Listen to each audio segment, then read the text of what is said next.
আউযু বিল্লাহি মিনাশ শাইতানির রাজিম। বিসমিল্লাহির রহমানির রহিম। মতিঝিল মডেল স্কুল অ্যান্ড কলেজের কলেজ শাখার বিজ্ঞান বিভাগের ছাত্রীরা আসসালামু আলাইকুম। আমি মোহাম্মদ মাহবুবুল্লাহ, প্রভাষক পদার্থবিজ্ঞান, Motijheel model school and college শাখার অনলাইন ক্লাসে তোমাদের স্বাগতম। আশা করি তোমরা পরিবার পরিজন সহ আল্লাহর রহমতে ভালো আছো। আলহামদুলিল্লাহ, আমিও তোমাদের দোয়ায় ভালো আছি। তো তোমরা যারা নিয়মিত ক্লাস করতেছো, তোমরা সকলেই জানো যে আমি তোমাদেরকে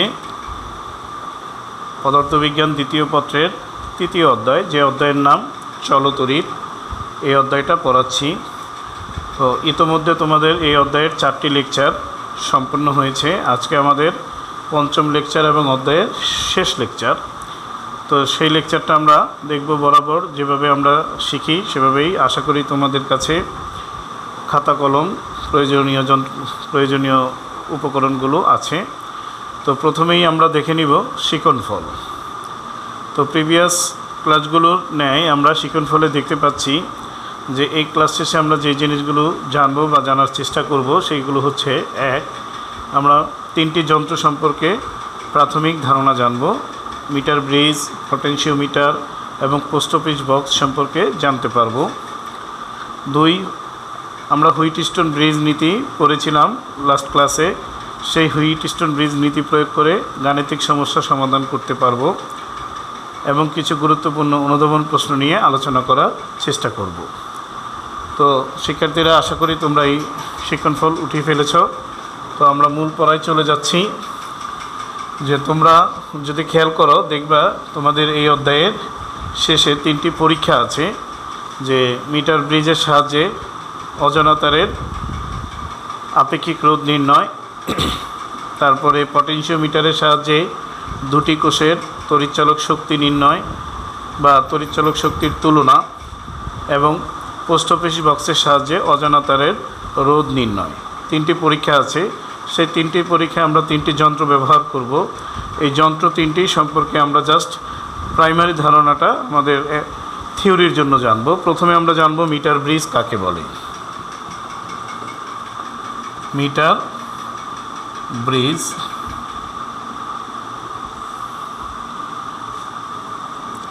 যে যন্ত্রে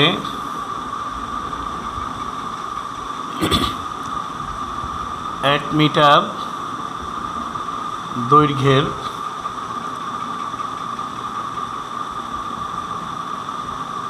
সুষম প্রস্থচ্ছেদের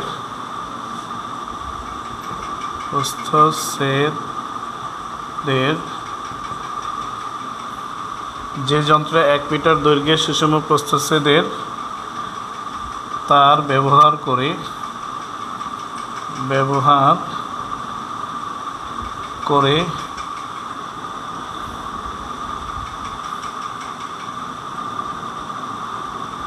অজানা তারের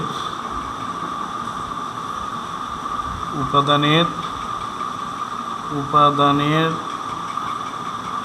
রোধ বা আপেক্ষিক রোধ নির্ণয় করা যায়। আপেক্ষিক রোধ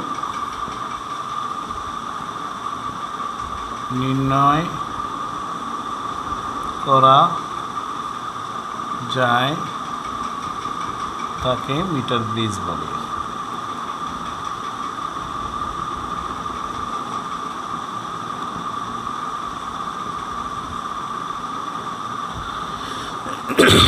যে যন্ত্রে 1 মিটার দৈর্ঘ্যের সুষম প্রস্থচ্ছেদের তার ব্যবহার করে অজানা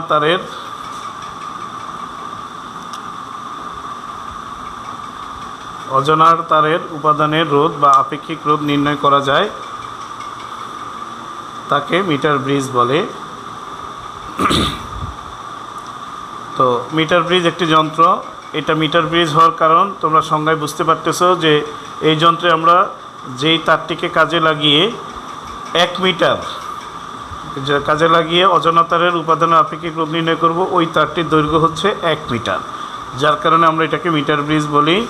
এবং এর আরও বৈশিষ্ট্য হচ্ছে এই অজানা তারে রোধ নির্ণয় করতে গেলে আমরা হুইটস্টোন ব্রিজ নীতি ব্যবহার করে থাকি, অর্থাৎ হুইটস্টোন ব্রিজ নীতিকে আমরা কাজে লাগাই।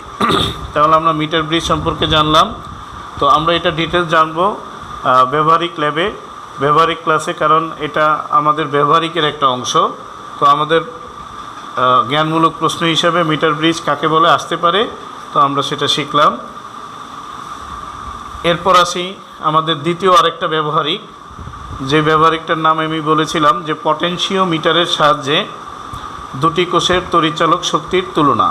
তো আমরা সেই যন্ত্রটা জানব। পটেনশিওমিটারও একটি যন্ত্র।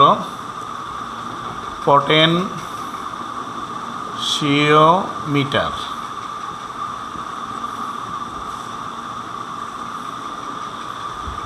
পটেনশিওমিটার কাকে বলে?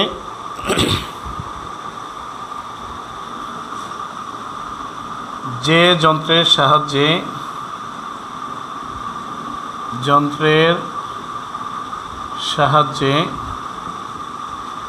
বিভব পতন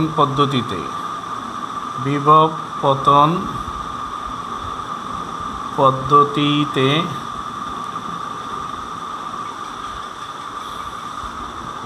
দুটি কোষের তড়িৎচালক শক্তির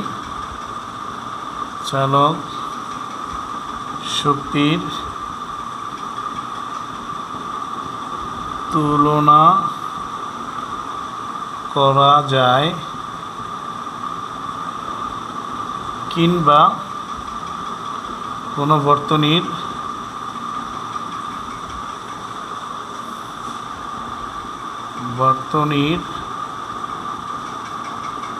দুই প্রান্তের বিভব পার্থক্য নির্ণয় করা যায়। তাকে পটেনশিওমিটার বলে।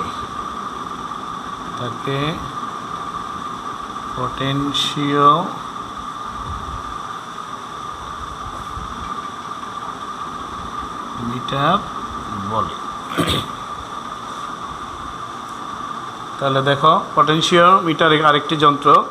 এই যন্ত্রের সংজ্ঞাটা আমরা বোর্ডে দেখতে পাচ্ছি। যে যন্ত্রের সাহায্যে বিভব পতন পদ্ধতিতে দুটি কোষের তড়িৎচালক শক্তির তুলনা করা যায় কিংবা কোনো বর্তনীর দুই প্রান্তের বিভব পার্থক্য নির্ণয় করা যায়, তাকে পটেনশিওমিটার বলে। তাহলে আমরা দুটো জিনিসই জেনে গেলাম। তো এটাও আমরা মনে রাখবো আশা করি। এরপর আসো আমরা পোস্ট অফিস বক্স সম্পর্কে জানব।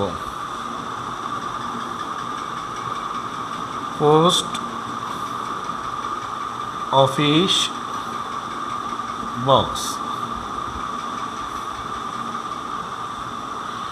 অফিস বক্স এটিও আমাদের আরেকটি ব্যবহারিকের একটি অন্যতম প্রয়োজনীয় যন্ত্র।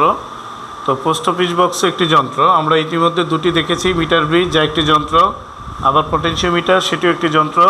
পোস্ট অফিস বক্স এটিও একটি যন্ত্র, যে যন্ত্রের সাহায্যে আমরা হুইটস্টোন ব্রিজ নীতিকে কাজে লাগিয়ে অজানা তারের রোধ নির্ণয় করতে পারি। যে রোধ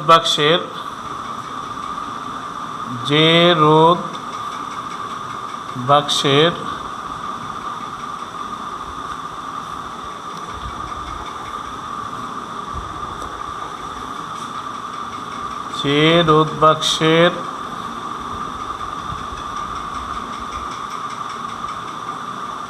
তিনটি রোধকে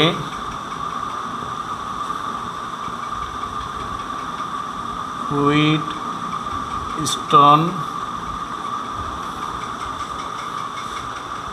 ব্রিজের তিনটি বাহু ধরে চতুর্থ বাহুতে যে রোধ বাক্সের তিনটে রোধকে হুইটস্টোন ব্রিজের তিনটি বাহু ধরে হুইটস্টোন নীতি প্রয়োগ করে হুইটস্টোন ব্রিজ নীতি প্রয়োগ করে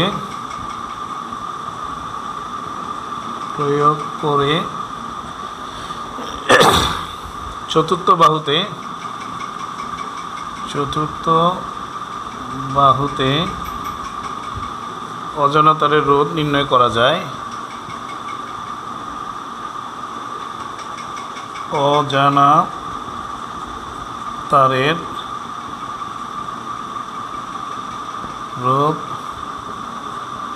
নির্ণয় করা যায়, তাকে পোস্ট অফিস বক্স বলে। পোস্ট অফিস বক্স বলে।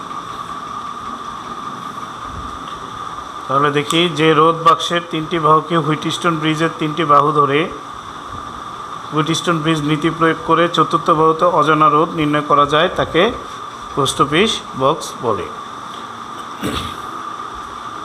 তো আমরা তিনটি যন্ত্র এবং তার সাহায্যে কী কী নির্ণয় করা যায় জানতে পারলাম। তাহলে আশা করি আমরা প্রথম শিক্ষণফলটা বুঝতে পারলাম। এবার আসি আমরা হুইটস্টোন ব্রিজ নীতি প্রয়োগ করে আমরা গাণিতিক সমস্যা সমাধান করব। গত ক্লাসে আমরা মনে আছে হুইটস্টোন ব্রিজ নীতি ব্যাখ্যা করেছিলাম এবং হুইটস্টোন ব্রিজ নীতি কি এটা সূত্রটা আমরা জানতে পেরেছিলাম। তো আমরা একটা প্রশ্ন করি, সেই প্রশ্ন অনুপাতে আমরা সেই প্রশ্নের উত্তরটা এই নীতির সাহায্যে ব্যাখ্যা করব।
আচ্ছা, তো প্রথমত আসি, তোমাদেরকে আমি একটা বাড়ির কাজ দিব, যেটা আসলে হুইটস্টোন ব্রিজ অংশ না, সাধারণ অংশ।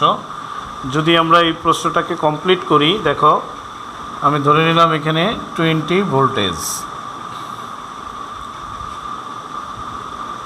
তাহলে আমরা প্রথম প্রশ্নটা করতে পারি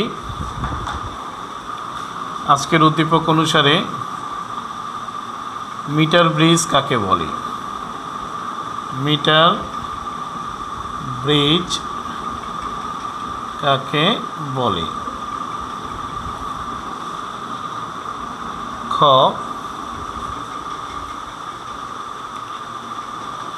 আমরা বলতে পারি কোনো বর্তনীতে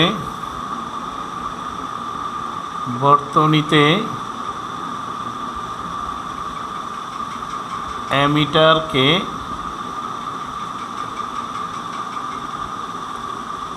শ্রেণী সংযোগে সংযুক্ত করতে হয় কেন? শ্রেণী সংযোগে সংযুক্ত করতে হয় কেন?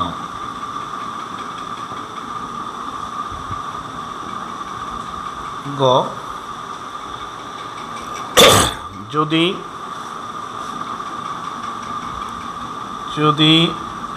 IG সমান 0 হয় তবে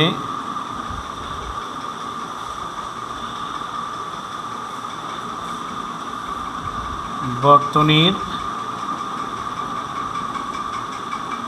তড়িৎ প্রবাহ নির্ণয় করো।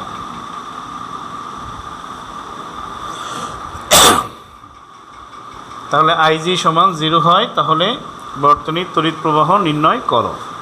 এবার 4 নম্বর প্রশ্নটা লিখি। উদ্দীপকের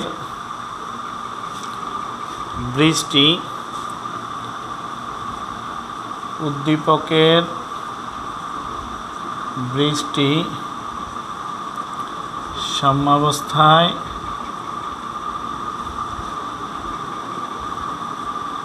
আছে কি? যদি না থাকে তাহলে চতুর্থ বাহুতে কি ব্যবস্থা গ্রহণ করলে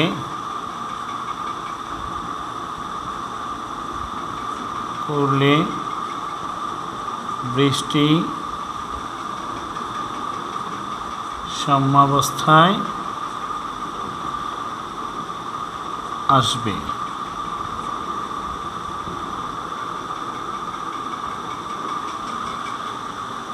তাহলে তোমরা উদ্দীপকটা একটু খেয়াল করো যে আমরা একটা হুইটস্টোন ব্রিজ এঁকেছি যেখানে বহি উৎসের ভোল্টেজ অর্থাৎ ব্যাটারির ভোল্টেজ হচ্ছে 20 ভোল্টেজ, যেখানে 4টি রোধকে আমরা হুইটস্টোন ব্রিজের নীতি অনুসারে সাজিয়েছি, যেখানে গ্যালভানোমিটার IG। তো এখন আসি, এখানে আমরা যদি অভ্যন্তরীণ রোধকে আরেকটু দেই, অভ্যন্তরীণ রোধ মনে করি 1.5 ওহম, অর্থাৎ আমরা জানি অভ্যন্তরীণ রোধ কোষের হয়, আমরা তাহলে কোষের উপরেই দেই যে এটা হচ্ছে R সমান 1.5 ওহম। তাহলে আমরা উদ্দীপক অনুসারে প্রশ্নগুলোর দিকে তাকাই। তোমরা জানো যে ক খ উদ্দীপক ডিপেন্ডেন্ট হতেও পারে নাও হতে পারে, তো অবশ্যই মিটার ব্রিজ কাকে বলে সেটা উদ্দীপক ডিপেন্ডেন্ট না। তো আমরা ক্লাসের শুরুতেই মিটার ব্রিজের সংজ্ঞা দিয়েছি, আশা করি তোমরা সেটা জানতে পেরেছ। তাহলে আমরা খ নম্বর প্রশ্ন অর্থাৎ যেটাকে আমরা বলবো অনুধাবনমূলক প্রশ্নে চলে যাই। কোনো বর্তনীতে অ্যামিটারকে শ্রেণী সংযোগে সংযুক্ত করতে হয় কেন? তো আমি বলবো যে কোনো বর্তনীতে অ্যামিটারকে শ্রেণী সংযোগে সংযুক্ত করতে হয় কেন জানার আগে আমাকে জানতে হবে যে অ্যামিটার কাকে বলে। তো আমরা জানি অ্যামিটার হচ্ছে সেই যন্ত্র যে যন্ত্রের সাহায্যে বর্তনীর তড়িৎ প্রবাহ আমরা নির্ণয় করতে পারি। তাহলে এখন আসি, আমরা যদি কোনো বর্তনীতে আমরা প্রশ্নটা উঠিয়েছি, আশা করি আমি পাশের চিত্রে তোমাদেরকে দেখানোর চেষ্টা করি যে একটা বর্তনীতে যদি আমরা অ্যামিটারকে সমান্তরালে সংযুক্ত করি তাহলে কি হয়। তাহলে মনে করি এটা একটা বর্তনীর রোধ, বহিস্থ রোধ, এটা অ্যামিটার, এবং তারা সমান্তরালে সংযুক্ত আছে। এটা হলো টোটাল বর্তনীর হিসেব।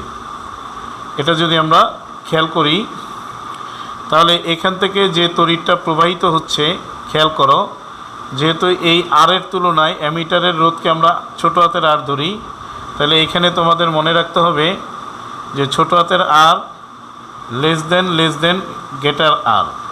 তার মানে এই অভ্যন্তরীণ অ্যামিটারের অভ্যন্তরীণ রোধ বহিঃস্থ রোধের চাইতে অনেক অনেক কম, যার কারণে এখান থেকে খুব অল্প পরিমাণ তড়িৎ প্রবাহ যদি সমান্তরালে সংযুক্ত করি, এখানে I1 এখানে I2 হবে, অর্থাৎ খুব অল্প পরিমাণ তড়িৎ অ্যামিটারে যাবে যদি আমরা সমান্তরালে সংযুক্ত করি।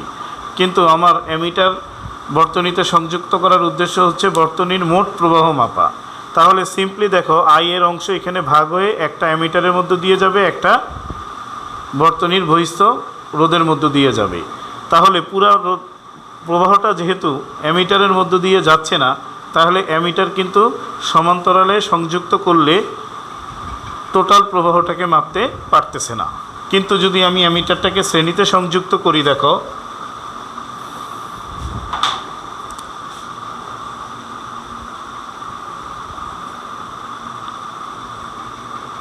তাহলে এখানে তড়িৎ প্রবাহ I1 হবে, এটাকে যদি ধরি I2, এখানে কিন্তু শর্তমতো I1 সমান I2, অর্থাৎ বর্তনীর কোনো তড়িৎ প্রবাহই এখানে বিভক্ত হবে না, অর্থাৎ বহিঃস্থ রোধের মধ্য দিয়ে যে তড়িৎ প্রবাহটা যাচ্ছে সেটাই অ্যামিটারের মধ্যে দিয়ে যাবে, অর্থাৎ আমার টোটাল তড়িৎ প্রবাহটা অ্যামিটার মাপতে পারবে।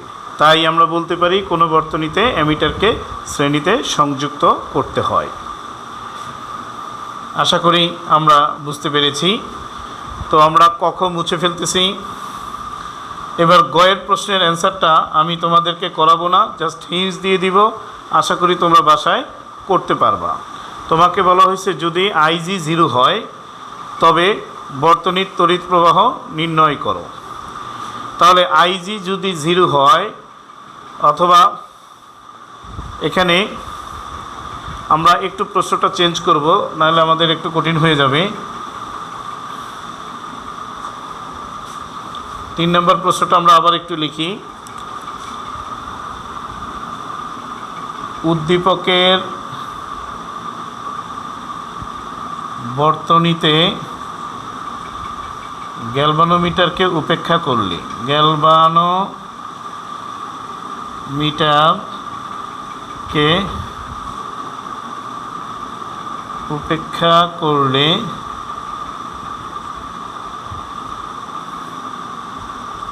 মোট তড়িৎ প্রবাহ কত হবে? তড়িৎ প্রবাহ উপেক্ষা করে মোট তড়িৎ প্রবাহ নির্ণয় করো।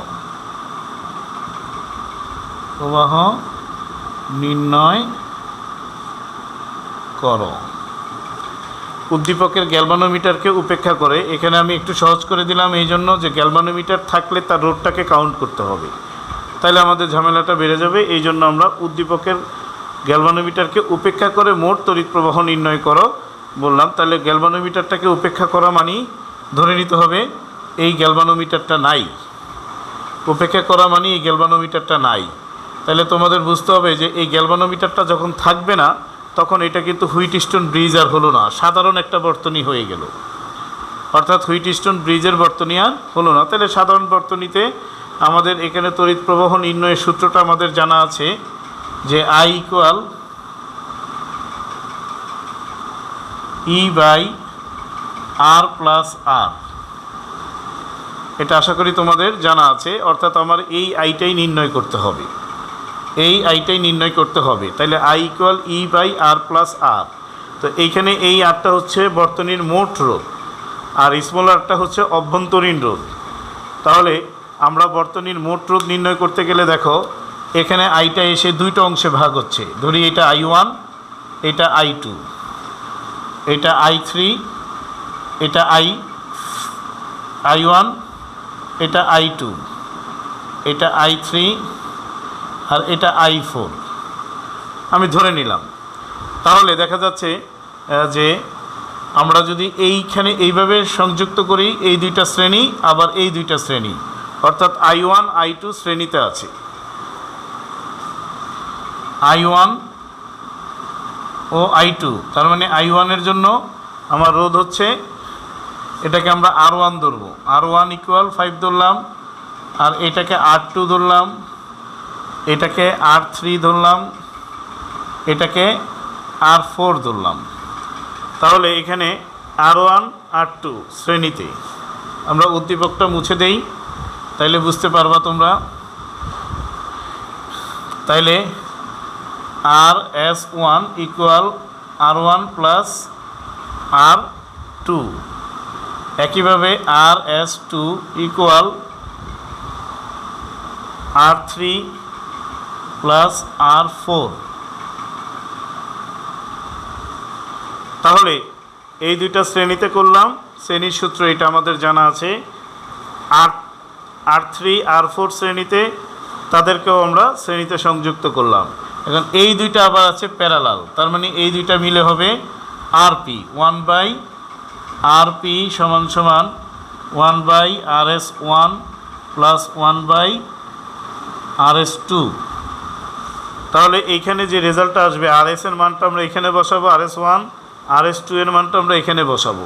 তাহলে এইখান থেকে আমরা সর্বোপরি বের করব RP = হোয়াট। এটা তোমরা বাড়িতে করবা, আমার কাছে এখন বর্তমানে ক্যালকুলেটর নাই, সেই জন্য আমি এখানে তোমাদের বাড়ির কাজ হিসেবে দিয়ে দিলাম। আশা করি সবাই বুঝতে পারতেছ। এই RP এর মানটা আসলে হবে এইখানে RP। তাহলে RP আমরা এখান থেকে পাবো, আর স্মল r = 1.5 ওহম দেয়া আছে, দেখো অভ্যন্তরীণ রোধ, আর দেয়া আছে 20 ভোল্টেজ। তাহলে সকল মান আমরা এখানে বসিয়ে আমরা I = হোয়াট বের করব। তো আশা করি শিক্ষার্থীরা তোমরা 3 নম্বর প্রশ্নটা বুঝতে পেরেছ। বুঝে ফেলবো।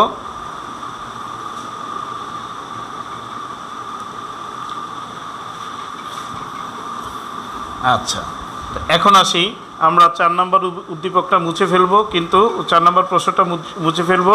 তোমরা এর আগে একটু দেখে নাও। আমরা 4 নম্বর প্রশ্নটা অর্থাৎ উচ্চতর দক্ষতার প্রশ্নটা করেছি, উদ্দীপকের বৃষ্টি সাম্যাবস্থায় আছে কি? যদি না থাকে তাহলে চতুর্থ বাহুতে কি ব্যবস্থা গ্রহণ করলে বৃষ্টি সাম্যাবস্থায় আসবে?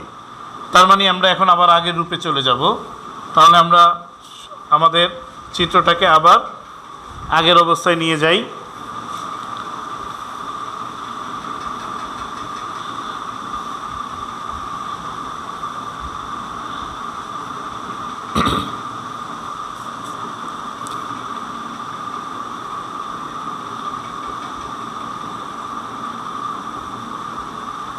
তাহলে আমরা আবার গ্যালভানোমিটার নিয়ে আসলাম। এটা অলরেডি আবার হুইটস্টোন ব্রিজ হয়ে গেল। তো হুইটস্টোন ব্রিজের নীতি অনুসারে আমরা জানি প্রথম বাহুটা হচ্ছে P, দ্বিতীয় বাহুটা হচ্ছে Q, তৃতীয় বাহুটা হচ্ছে R, চতুর্থ বাহুটা হচ্ছে RS।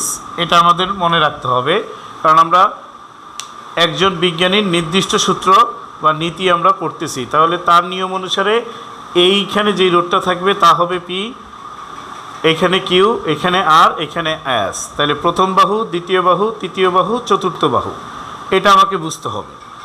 তাহলে আমাদের প্রশ্ন কী ছিল? যে প্রশ্ন ছিল যে চতুর্থ বাহুতে কি ব্যবস্থা গ্রহণ করলে বৃষ্টির সাম্যাবস্থা আসবে। তো এর আগের প্রশ্নটা ছিল বৃষ্টির সাম্যাবস্থায় আছে কি না। তাহলে আমরা দেখো বৃষ্টির সাম্যাবস্থায় আছে কি না, তার জন্য আমাদের জানা আছে যে সাম্যাবস্থায়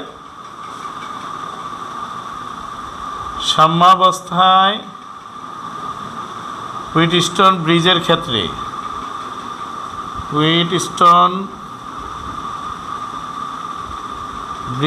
ক্ষেত্রে চারটি বাহুর সম্পর্ক হচ্ছে P/Q = R/S। অর্থাৎ P এবং Q এর অনুপাত যদি R এবং S এর অনুপাতের সমান হয়, তাহলে আমরা বলতে পারবো বৃষ্টি সাম্যাবস্থায় আছে। তাহলে দেখি আছে কি না। এখানে P/Q = আমরা কি লিখতে পারি? দেখো P এর মান হচ্ছে 5 ওহম, 5 ওহম, কিউ হচ্ছে 15 ওহম, অর্থাৎ 1/3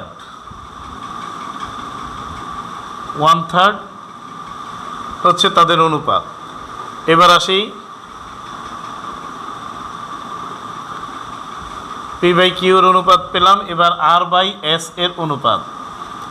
এস এর অনুপাত হচ্ছে, আমরা চিত্র অনুসারে দেখি, পি কিউ আর, আর হচ্ছে 20 ওহম, আর এখানে হচ্ছে 100 ওহম। তাহলে এর অনুপাতটা হচ্ছে 1/5। খেয়াল করো, তাহলে আমরা লিখতে পারি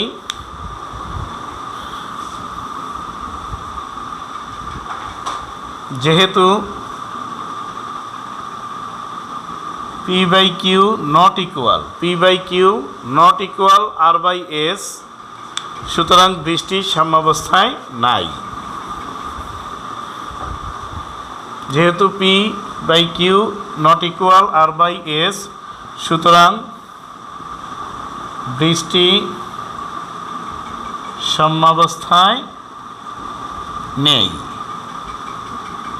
তাহলে আমরা পরের প্রশ্নে চলে যেতে পারি। যদি বৃষ্টি সাম্যাবস্থায় থাকতো, অর্থাৎ P by Q equal R by S হতো, তাহলে আমরা পরের প্রশ্নটায় আর যাওয়ার প্রয়োজন ছিল না। তাহলে আমরা পরের প্রশ্নটা কি জানি, যদি সাম্যাবস্থায় না থাকে তাহলে চতুর্থ বাহুতে কত মানের রোধ কিভাবে যুক্ত করতে হবে। তাহলে এখানে যদিও প্রশ্ন করা হয়েছে যে চতুর্থ বাহুতে কি ব্যবস্থা গ্রহণ করলে বৃষ্টি সাম্যাবস্থায় আসবে, তো আমি শিক্ষার্থীদের বলবো এই কথাটা বলা থাকলেই তোমরা যেটা চিন্তা করবা যে ওই বাহুতে কত মানের রোধ কিভাবে যুক্ত করলে বৃষ্টির সাম্যাবস্থায় আসবে। অর্থাৎ 100 ওহম আছে, এখন এই 100 ওহমের সাথে তুমি আরেকটা ওহম অর্থাৎ আরেকটা রোধ হয় শ্রেণীতে নাইলে সমান্তরালে সংযুক্ত করলে যেই রোধটা পাওয়া যাবে, তুল্য রোধটা, সেই রোধটাই থাকলেই দেখা যাবে যে তাদের অনুপাতগুলি সমান হবে, অর্থাৎ P by Q R by S সমান হবে। তাহলে আমি আবার রিপিট করি যে প্রশ্নে যদি দেওয়া থাকে অমুক বাহুতে কত কি ব্যবস্থা গ্রহণ করলে বৃষ্টির সাম্যাবস্থায় আসবে, তাহলে সেই বাহুতে তোমাকে বুঝে নিতে হবে কত মানের রোধ কিভাবে যুক্ত করলে বৃষ্টি সাম্যাবস্থায় আসবে। তো এখন আমাকে চতুর্থ বাহু বলেছি, আমি যে প্রশ্নটা তোমাদের দিয়েছি সেখানে চতুর্থ বাহুর কথা উল্লেখ আছে, কিন্তু তোমার ভিন্ন উদ্দীপকে সেই বাহুটা প্রথম বাহু হতে পারে, সেই বাহুটা দ্বিতীয় বাহু হতে পারে, সেই বাহুটা তৃতীয় বাহু হতে পারে, তার মানে যে কোনো বাহুই হতে পারে, এবং প্রত্যেকটা বাহুর সিস্টেম একই থাকবে আমি এখন যেটা করতেছি। তাহলে চতুর্থ বাহুতে আমাদের সিস্টেমটা বুঝতে পেরেছি যে অর্থাৎ চতুর্থ বাহুর যে রোধটা তা বৃষ্টিকে সাম্যাবস্থায় নিতে পারে নাই। এখন এর সাথে কত মানের রোধ কিভাবে যুক্ত করলে বৃষ্টির সাম্যাবস্থায় আসবে তাই আমরা নির্ণয় করব। তাইলে তখন প্রথম স্টেপ হচ্ছে যে চতুর্থ বাহুর রোধটাকে তুমি অ্যাভয়েড করবা, অর্থাৎ 100 রোধটা তোমার নাই চিন্তা করবা। তাহলে এখানে কত থাকলে বৃষ্টির সাম্যাবস্থা আসতো সেটা আমরা নির্ণয় করব।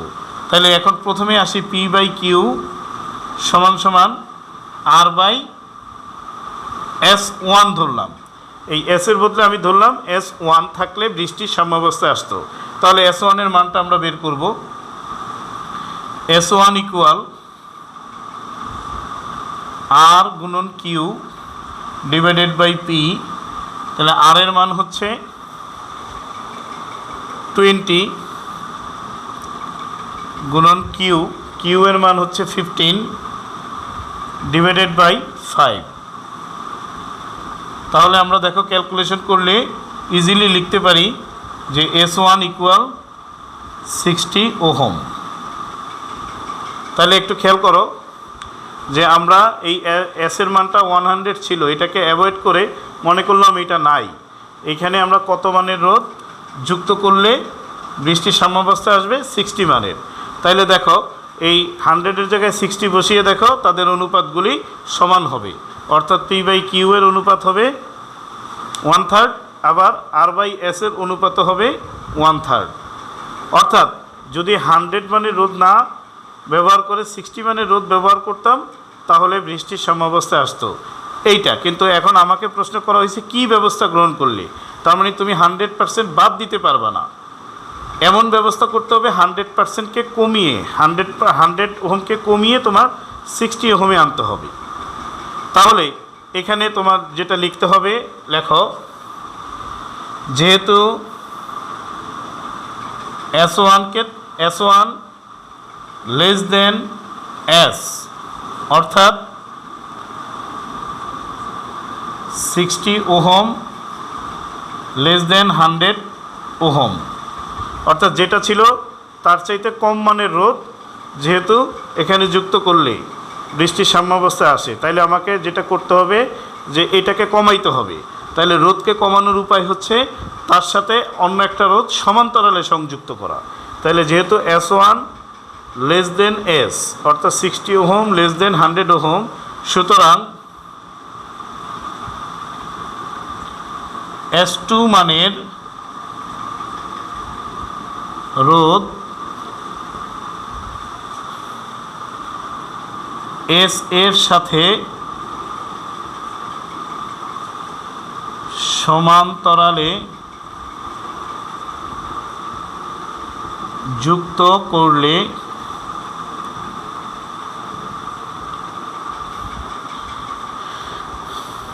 S2 মানের রোধ S এর সাথে সমান্তরালে যুক্ত করলে S1 এর রোধের সমান হবে, রোধের সমান হবে, অর্থাৎ বৃষ্টির সাম্যাবস্থায় আসবে, অর্থাৎ বৃষ্টি সাম্যাবস্থায় আসবে। এখানে আমি আবার খেয়াল করি, আমরা এসটাকে বাদ দিয়ে এখানে আমরা কল্পনা করে নিয়েছি S1 মানের রোধ থাকলে বৃষ্টির সাম্যাবস্থা আসতো। S1 মানের মানটা বের করলাম, সেটা দেখলাম 60 ওহম। এখন তাইলে দেখা যাচ্ছে যে 60 ওহমটা 100 ওহমের চাইতে কম। তাহলে যেহেতু 60 ওহম অর্থাৎ S1 মান 100 ওহম অর্থাৎ S মানের চাইতে কম, সুতরাং S2 মানের, সেটা আমি জানি না, S2 মানের একটা রোধ কার সাথে, এই যে S আছে S এর সাথে সমান্তরালে সংযুক্ত করলে তার তুল্য রোধটা হবে S1 এর সমান, অর্থাৎ 60 ওহমের সমান হবে, তখনই বৃষ্টির সাম্যাবস্থায় আসবে। আশা করি শিক্ষার্থীরা এই পর্যন্ত বুঝতে পেরেছ।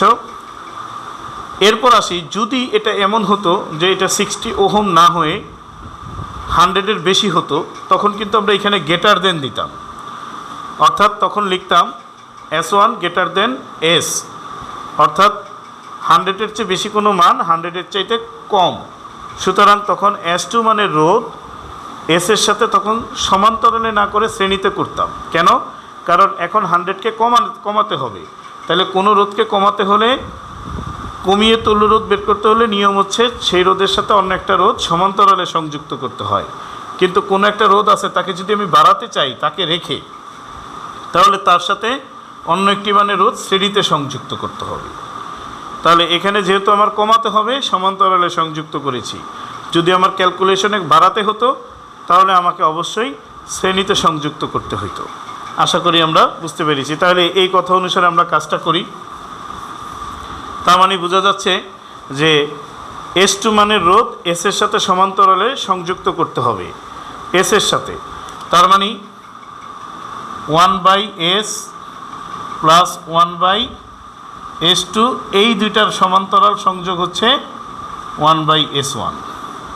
দেখো আমার সমান্তরাল হিসাব এটা, রোধের সমান্তরাল সূত্রটা আমরা জানা আছে 1/, তাহলে এখান থেকে আমরা S1 এর মান বের করব, সরি S2 এর মান বের করব। তো আমার S1 এর মান জানা আছে, S1 ইকুয়াল 60 ওহম আর S ইকুয়াল 100 ওহম। তাহলে আমরা বের করব S2, তাহলে 1/S2 equal 1/S1 minus 1/S। আশা করি বুঝতে পারতেছি।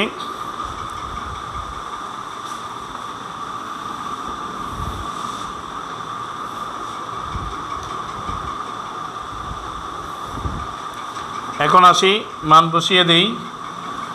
1/S 1, তার মানে 1/60 মাইনাস 1/100।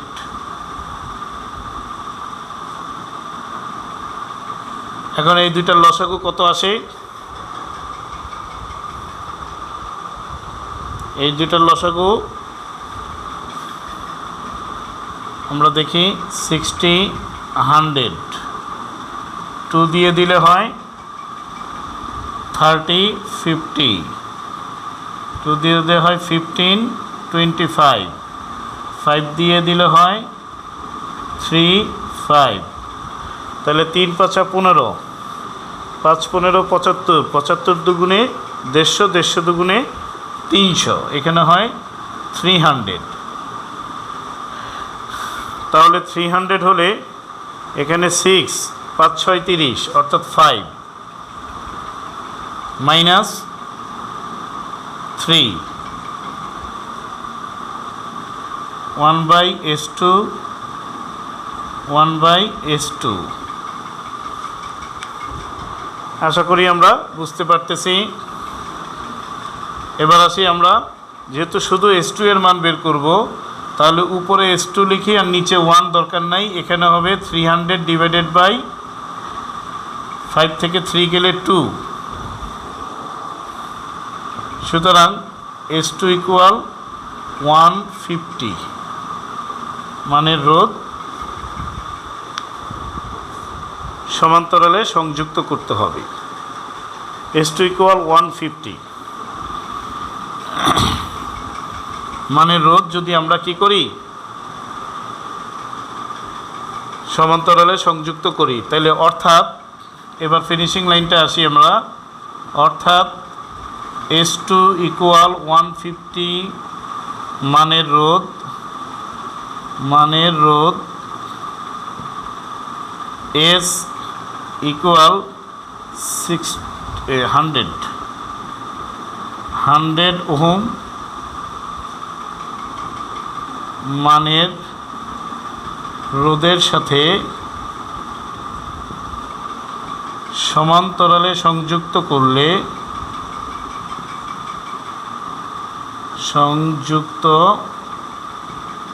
করলে বৃষ্টি সাম্যাবস্থায় আসবে। বৃষ্টি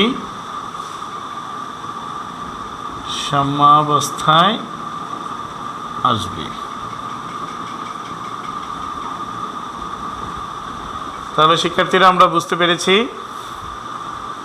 তাহলে এভাবে চতুর্থ বাহু না বলে যদি প্রথম দ্বিতীয় বা তৃতীয় যে কোনো বাহুই ধরুক, আমরা সেম সিস্টেমে করব।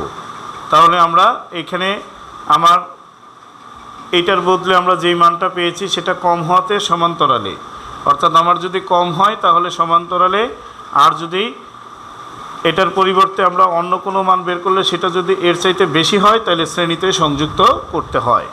আশা করি আমরা হুইটস্টোন ব্রিজ এর প্রয়োগটা বুঝতে পেরেছি। তো শিক্ষার্থীরা, আমরা এর মধ্যে একটা অনুধাবনমূলক কোশ্চেন দেখেছিলাম যে অ্যামিটারকে কেন সমান্তরালে সংযুক্ত করতে হয়। ঠিক একইভাবে আমরা আসি ভোল্টমিটারকে কেন কোনো বর্তনীতে সমান্তরালে সংযুক্ত করতে হয়, কেন সমান্তরালে সংযুক্ত করতে হয় কেন। তো এটা আমরা একটু দেখি। যদি কোনো বর্তনীতে আমরা কোনো ভোল্টমিটারকে শ্রেণীতে সংযুক্ত করি তাহলে কি হয় সেটা আগে দেখি। যে আমরা কোনো বর্তনীতে একটা ভোল্টমিটারকে শ্রেণীতে সংযুক্ত করলাম, তাহলে শ্রেণীতে সংযুক্ত করলে দেখো এখানে I1, এখানে I2। এখন আমরা ভোল্টমিটারটা মানে কি, এখানে একটা প্রান্ত, এখানে একটা প্রান্ত, আবার এইটা একটা প্রান্ত। এখন আমাদের ফার্স্টে জানতে হবে যে ভোল্টমিটার আমরা কোনো বর্তনীতে কেন সংযুক্ত করি। কোনো বর্তনীর টোটাল বিভব পার্থক্যটা বের করার জন্যে আমরা বর্তনীতে ভোল্টমিটার ব্যবহার করি। এখন যেহেতু শ্রেণীতে সংযুক্ত হয়েছে, তো সংযোগের নিয়ম অনুসারে আমরা জানি যে শ্রেণীতে সংযুক্ত থাকলে বিভব পার্থক্য ভিন্ন ভিন্ন হয়। অর্থাৎ এই দুই বিন্দুর, অর্থাৎ আমরা যদি এটাকে এ বি ধরি, এ আর বি বিন্দুর বিভব পার্থক্য যদি ভি এ হয়, বি আর বি সি বিন্দুর বিভব পার্থক্য হবে ভি বি ধরে নিলাম, তাহলে দুইটা বিভব হয়ে গেল। তাহলে আমার ভোল্টমিটারটা যে বিভবটা পার্থক্যটা নির্ণয় করতেছে তা অবশ্যই পুরো বর্তনীর বিভব পার্থক্য না, বর্তনীর বিভব পার্থক্যের একটা অংশ। তাহলে আমরা দেখতে পাচ্ছি যে শ্রেণীতে সংযুক্ত করলে বিভব, ভোল্টমিটারকে শ্রেণীতে সংযুক্ত করলে ভোল্টমিটারটি বর্তনীর সমস্ত বিভব পার্থক্য নির্ণয় করতে পারে না। পক্ষান্তরে এবার সমান্তরালে দেখি,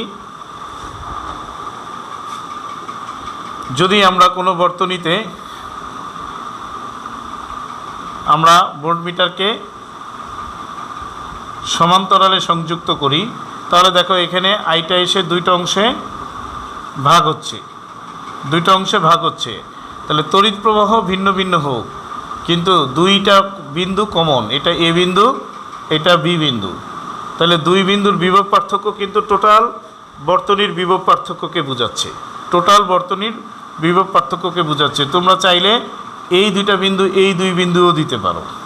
তাহলে দেখো, তাহলে এখানে একটাই বিভব পার্থক্য সৃষ্টি হচ্ছে যা টোটাল বর্তনীর বিভব পার্থক্যকে নির্দেশ করে, এবং সেটাই নির্ণয় করতেছে ভোল্টমিটার। তাহলে দেখা যাচ্ছে যে ভোল্টমিটারকে যদি আমরা সমান্তরালে সংযুক্ত করি তাহলে বর্তনীর সমস্ত বিভব পার্থক্য নির্ণয় করতে পারি, আর যদি শ্রেণীতে করি তাহলে আসলে বর্তনীর একটা আংশিক বিভব পার্থক্য নির্ণয় করতে পারি। এজন্যই আমরা বলতে পারি যে ভোল্টমিটারকে কোনো বর্তনীতে সমান্তরালে সংযুক্ত করতে হয়। এবার আমরা লাস্ট অনুধাবনমূলক একটা কোশ্চেন দেখব, সেটা হচ্ছে আমরা কিরশফের সূত্র শিখেছিলাম। কিরশফের প্রথম সূত্র শক্তির সংরক্ষণশীলতার নীতিকে মেনে চলে কি?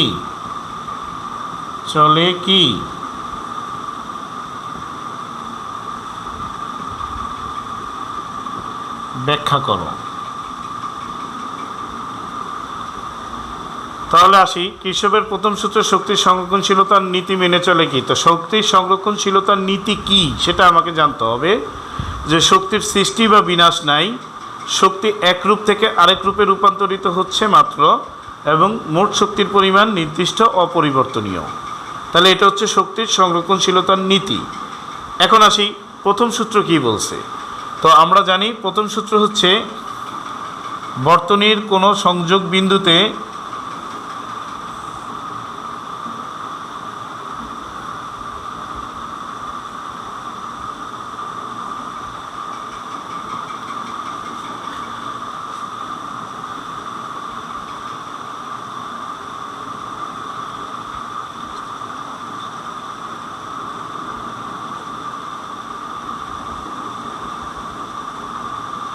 বর্তনীর কোনো সংযোগ বিন্দুতে মিলিত প্রবাহগুলির বীজগাণিতিক সমষ্টি শূন্য। তাহলে আমি মনে করি কোনো বর্তনীর সংযোগ বিন্দু হচ্ছে ও। তাহলে ওতে আমরা দেখতেছি I1 প্রবাহ ও এর দিকে আসতেছে, I1 প্রবাহ ও এর দিকে আসতেছে, I2 প্রবাহ ও থেকে চলে যাচ্ছে, I3 প্রবাহ ও থেকে চলে যাচ্ছে, I4 প্রবাহ ও এর দিকে যাচ্ছে, I5 প্রবাহ ও এর দিকে যাচ্ছে। তাহলে যা আসতেছে, যা যাচ্ছে, একটা বর্তনীর মূল উৎস থেকে যেই প্রবাহটা আসতেছে সেটার কিছু অংশ কোনো বিন্দুর দিকে যায়, আবার কিছু অংশ ওই বিন্দু থেকে সরে যায়। কিন্তু এখানে আমাকে দেখতে হবে শক্তির নিত্যতার অনুসারে যে মোট শক্তি এক থাকে কিনা। এখন আমরা যদি দেখতাম, এই যে কিরশফের প্রথম সূত্রে বলা হয়েছে যে সংযোগ বিন্দুতে, বর্তনীর কোনো সংযোগ বিন্দুতে মিলিত প্রবাহগুলির বীজগাণিতিক সমষ্টি শূন্য। যেমন এখানে I1, I2, I3, I4, I5 = 0।